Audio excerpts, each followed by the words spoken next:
Good afternoon and welcome to another VSA Capital Technology, Transitional Energy and a bit of brands podcast with myself, Phil Smith, the analyst, and today as a guest, David Scrivener, Head of Sales, as Andrew Monk, our CEO, is away on business. So David, welcome to the podcast again.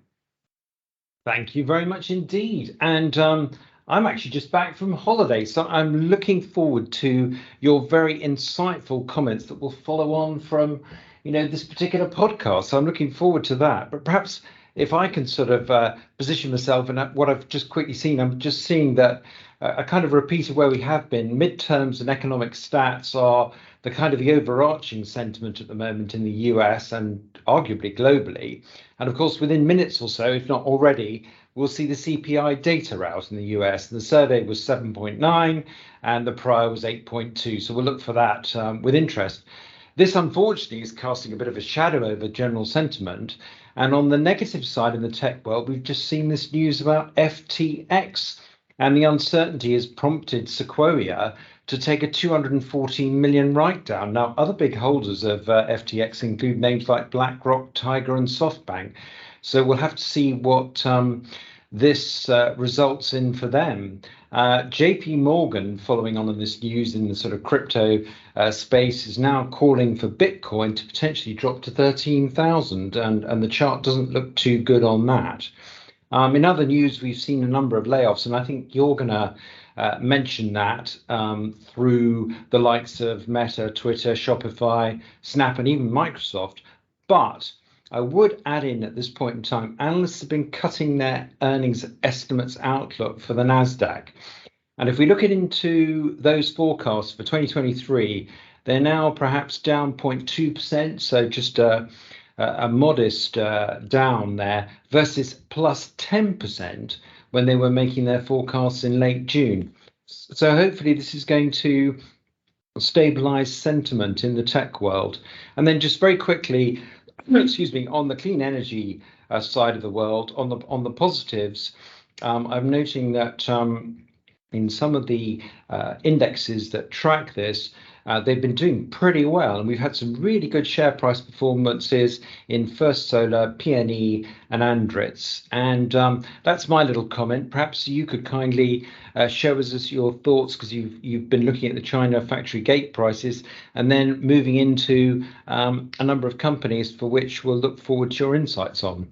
Well, there we are, David. Well, that's a good a good intro there. I mean, just quickly on following the themes. I mean, on economic data, I noticed this week that China had announced factory gate pricing for October, and that this had fallen for the first time since December 2020.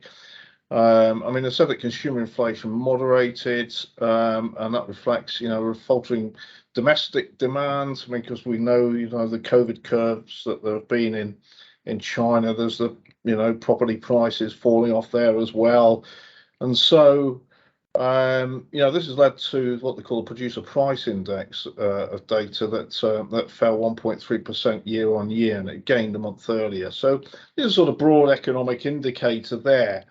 I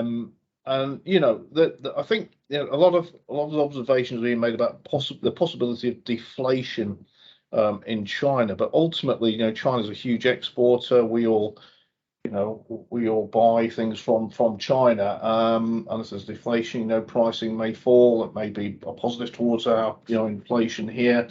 Alternatively, it may be a lot more competition for our producers, but we will see. But that's an economic indicator out of China there. Moving on to the renewable sector, and I'll get on to tech, which you mentioned. There was an announcement from Iberdrola this week, who's the Spanish electricity network provider, and they produce renewable energy as well. I mean, they're a huge provider, but they've announced that they are going to be spending, I think, a sum of about 47 billion euros on electricity, investing in electricity networks, renewable energy production, and its customer businesses over the next 2 years. I mean, that's a phenomenal amount that they're investing. They've also planning further investment of up to 75 billion euros in 2026 to 2030. But what was eye-catching on this, and from a UK investor perspective, is that they've said that 57% of the 2023 to 25 investment, 27 billion euros, is actually going to be going to electricity networks in Britain, Brazil, Spain, and the US. So we will be a beneficiary of that investment they're putting in the networks. So that was quite eye-catching. Another thing that came out, this is from the Guardian, report from them that apparently the French government are looking at all large car parks in France having some coverage from solar panels as part of new legislation.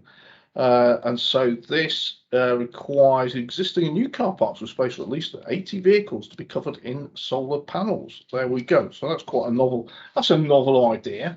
See if that takes on here.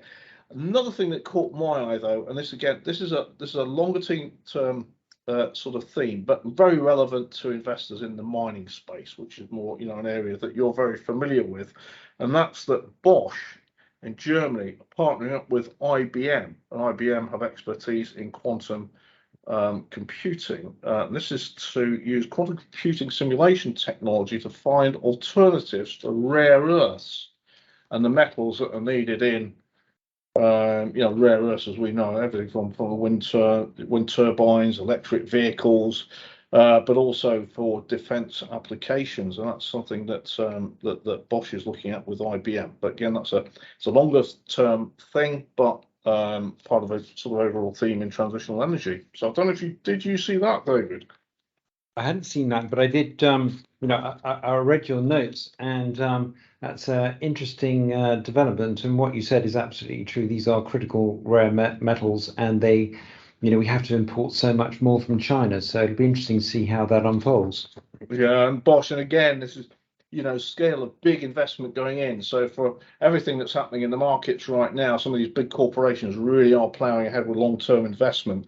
And Bosch is investing apparently 10 billion euros in digitalization and connectivity for by 2025. And this is in technologies that are focused on sustainability and mobility account for a large proportion of that investment. So companies, despite what you read about overall sentiment and markets, companies are investing for longer term. Now, tech, and you mentioned this, David, Meta, this is really Facebook, they are going to lay off 11,000 employees. And this is one of a number of larger US tech companies that are laying off. But, you mentioned Microsoft's layoffs, but they are, it's a few thousand. So as a proportion of Microsoft's overall workforce, it's not a big proportion at the moment. But this is apparently 13% of its global workforce, and the reason is that the Meta, Facebook, a lot of the business is digital advertising, and what tends to happen as the economy softens is that advertising is, you will know from the past, David, we know is one of those areas that can come under pressure of spend. And also something I didn't know, and this was in a Reuters article today, fascinating article from Reuters, about how some of the more traditional advertising, or seem to be traditional advertising companies like, big ones, like WPP, have seen, in the recent years, their business, a lot of business snapped up by people like, by Facebook and by Google in the advertising space. But actually, the comment in the article was saying, which I thought was really intriguing, that a lot of the digital tech for advertising is maybe taken up by small and medium-sized companies, whereas bigger corporations are kind of sticking with people like WPP and the bigger advertising agencies and their spend. So probably there's more resilience and some of the business coming back to them. So it's quite an interesting observation there. I think it's very interesting, and we'll see if that trend continues over the long run too. Okay, and so let's get on to UK companies for investors. And one that I have followed for a good number of years and used to cover as an analyst was Oxford Instruments. Ticker is OXIG, market cap is £1.2 billion. It had interims. I mean, Oxford Instruments is a fascinating company. I mean, they supply scientific instrumentation. So this is like stuff that goes, equipment that goes into electron microscopes, which are used well across the silicon chip industry, for drug discovery, for new materials discovery. They provide equipment that's used in etching processes, in semiconductors. They have special scientific cameras through Andor. So a range of highly specialized equipment that's used across research and development, but also in manufacturing. So very diverse end markets. They had interims to the 30th of September. The revenues are up 10% compared to last year at constant currency to £200 million. And we're looking for likes on currency at the moment because of the currency fluctuations. And they said that they grew 10%, even though it's partially constrained by supply chain disruption and export license delays. And this related to some of the more specialized equipment that they'd have been providing into China. And there's been a lot of news flow recently on scientific equipment and semiconductor equipment into China and restrictions. So they've achieved that growth despite these challenges. And their adjusted profits are up 4.6% at 36.8 million. But I was interested to see their operating margins have ticked up to 18.4% from 18%, which is that's quite a positive thing. And order books were nearly 29% higher, and they increased their cash as well. So and they're dividend. Yeah, and that all important dividends. And they said that in particular they've seen strong growth across quantum technology. We mentioned quantum computing earlier, advanced materials, in the energy and environmental markets, but also healthcare and life sciences. So it's a nice diverse business. Anything else? Yeah, and their customer base is changing as well. They, traditionally they've had a larger proportion of business from academia than in research, but commercial customers now have grown to represent 53% of their orders, compared with 45% in 2019, and that's a strategic move for them to further diversify the customer base. So that's Oxford Instruments, particularly OXIG. David, one that you and I were both discussing, and this was tipped in Questa in the Telegraph, is IMI PLC. Market cap is 3.6 billion, and it's not one we've mentioned on the podcast before, but it's one of the UK's biggest engineering companies. And IMI, they design, manufacture, and provide services to the controls, what they describe as controls and precise movement of fluids sectors. This is also advanced engineering terms of particularly, if you think of fluid control, we are immediately talking about valves, and of course the actuators, which are electric motors, computer controls, etc., that tell valves what to do. Now valves are used all over the place, so it's not just in our heating, David, and our central heating systems, across the oil and gas industry, but also in the automotive industry as well, within cars. And they produce things like, I didn't realise they've got syringe pumps and technology goes into healthcare. So, life sciences are a market, oil and gas, and automotive are big markets, and of course now increasingly renewable in the renewable side. So they had announced an acquisition that they made. It's of Heat Miser in the UK. I've never heard of Heat Miser. They're acquiring it for 110 million pounds, and this company does very smart controls for heating systems. So they've announced that acquisition, and they also had a third quarter trading update, which was positive as well. So just trying to see what they said there. They're upgrading their EPS guidance for the full year to 106p from 103p. So there we are. I'm very confident in its operating margins. And if you look at the chart, the share price may have been down over the last sort of 12 months, but just recently, over the last month or two, the technicals on it look very, very good. It's going on a nice little uptrend.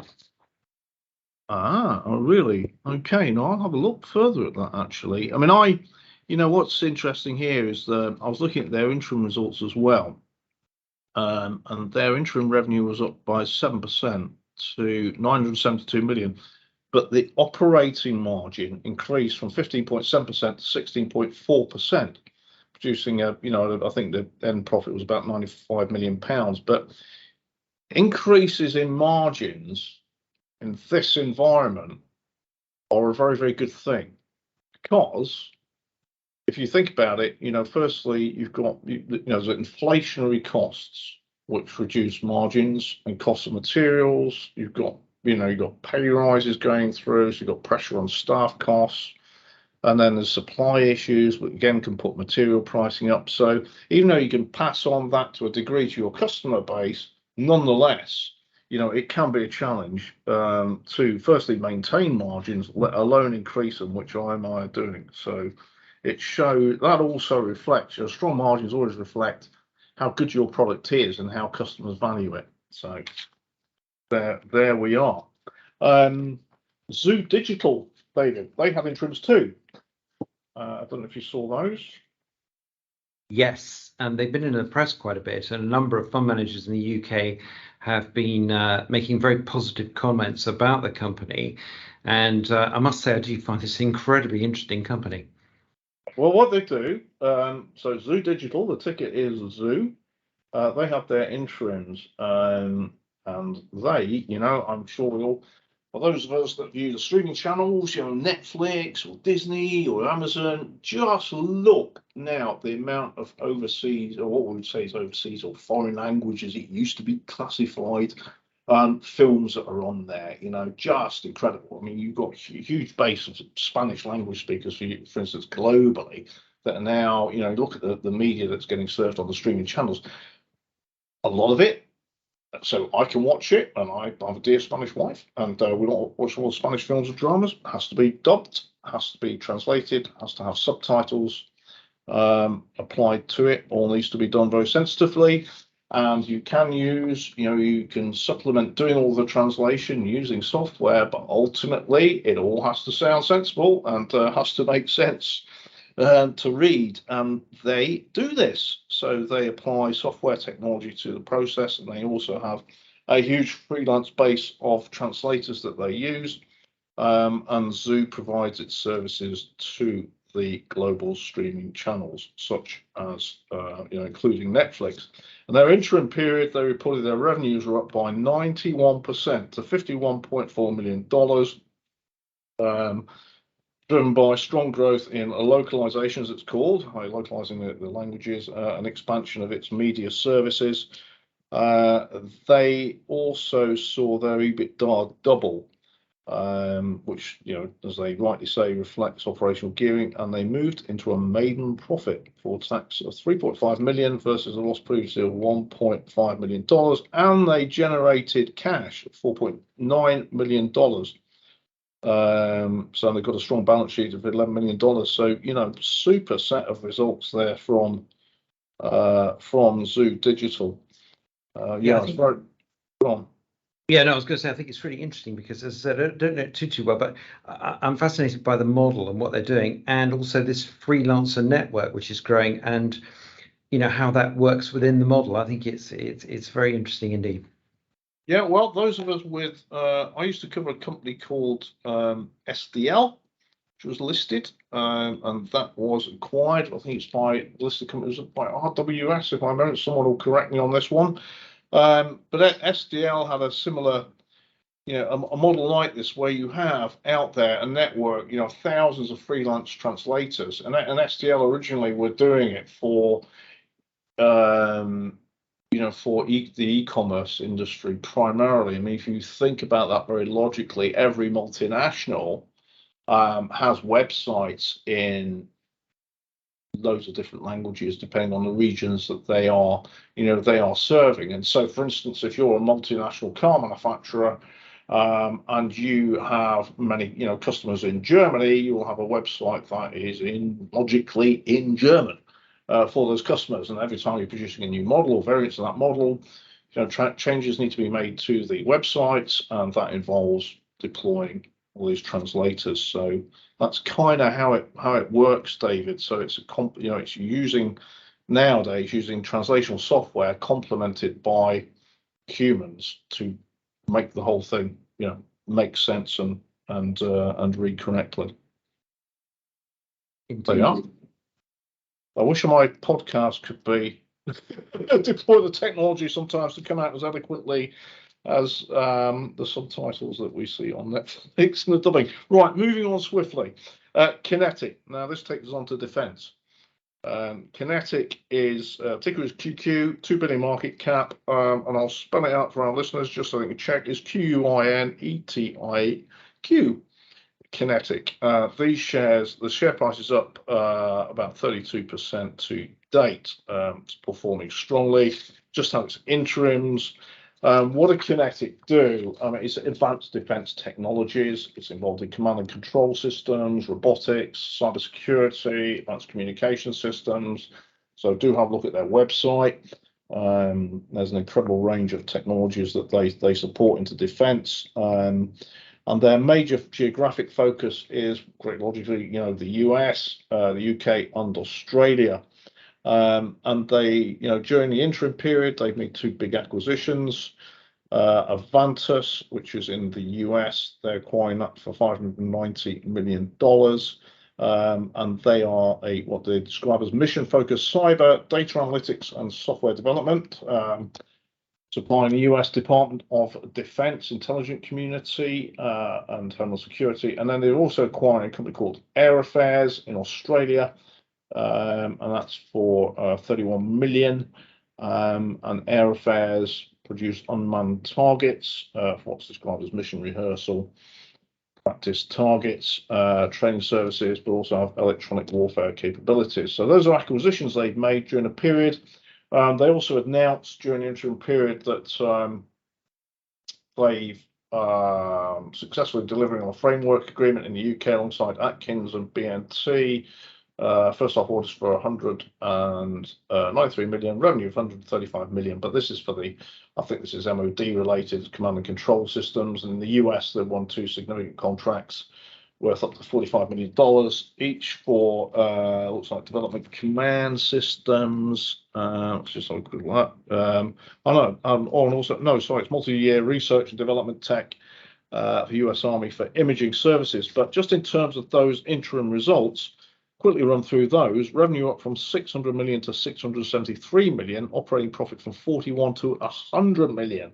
With operating leverage and profit after tax 22 million to 112 million. So strong growth there in earnings, high cash flow, just under 100 million from operations, end cash at 264 million, up from 139 million. So a good strong set of results. And even I think if you exclude currency effects on that, I think there's sort of positive headwind from currency, good underlying growth of all, and they said that in terms of outlook, they're looking forward to a good second half of fiscal 2023, which they're in at the moment. Healthy order book, positive momentum, 95% of revenue under contract, so you can't hold that. So overall, a good set of numbers. Indeed. There we go, and then just quickly running through because I'm very conscious of time. We had so Frontier IP Group, one of our clients, ticker is FIPB, and they have Frontier IP Group have shares in technology companies, and those shares they've earned by providing commercialization services, primarily university spin-outs, tech companies. They've had a super success with Exscientia as one of their portfolio listed on the Nasdaq, but they've just announced this week that Pulsif, which is one of the portfolio holdings, at raised 1.5 million in equity. And this Pulse is really interesting, actually. It's what they call inverter technology, which is applied into consumer electronics. It's power electronics type technology, but it saves on energy consumption, also used in solar generation there to save on, when the energy is converted into solar panels, and again, it reduces the overall energy that's lost in that process. So they have announced a fundraising, so that was very, very good to see. And then finally from me, David, Praxis, which TRCS is, their software company, 275 million market cap, and they provide software for operational planning and performance, primarily in the train industry. And their software undertakes tasks like managing safety, risk management, so it's not just planning as well. And they do remote condition monitoring of equipment, but they reported year-ending revenue of 68.7 million. The year-ending July, up 37%. They saw strong organic growth out of that. Profit before tax of 2.6 million and cash balances of 17.2 million and no debt. So the business does appear to be reasonably resilient. I guess finally, a little quick one on a client of ours, which is Superseed Capital. This is Aquis listed. Ticker is WWW. And David, Superseed, and I've got to get it right. So Superseed Capital is what we call an LP to Superseed, which is a venture capital fund. And they are primarily focused on seed investments into technology companies. And they're also focused on ones that, these are SaaS businesses. So, we like this. It's software as a service, it's recurring revenues. So they are into B2B software and also AI software. And they have their third quarter results, well worth a read through. The company is making good, strong progress. The portfolio companies are, and amazingly in this environment, are producing good, strong, recurring revenue growth, which is excellent. Especially, if you look at the Nasdaq, as you point out on forecasts for Nasdaq, a lot of those companies are SaaS related, and some of those have not been performing so well. So, even though these are early stage, I must admit, I was quite impressed with that. And they've got a really interesting range of portfolio companies as well. Within there, for instance, they've got Fintium, which is a blockchain solution for intraday bank trading, has already been trialed by 13 banks, and this is like early stage software. They've got Ahura, which is AI intelligent documentation, document processing. And there's a particular interesting one in there that is used for it's called AI Build, which has big gantry robots, and their software runs the gantry robot, so you can 3D print very large structures, material structures for building aircraft or cars. Really fascinating. So well worth a look at. That's Superseed Capital Limited, and that one's on Aquis. So yeah, there we are, David. So all in all, I think we've seen some pretty good progress this week from individual companies, which again, is reassuring. Definitely. No, thank you very much for some very interesting insights there, and certainly for the the names that you've just produced research on. Well worth having a good look at Frontier IP, and I noted that their NAV growth was 27%, and it's trading at a discount to the current NAV of 88.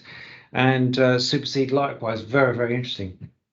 There we are. Well, listen, we do post a podcast as well, so listeners can always catch up on the individual companies.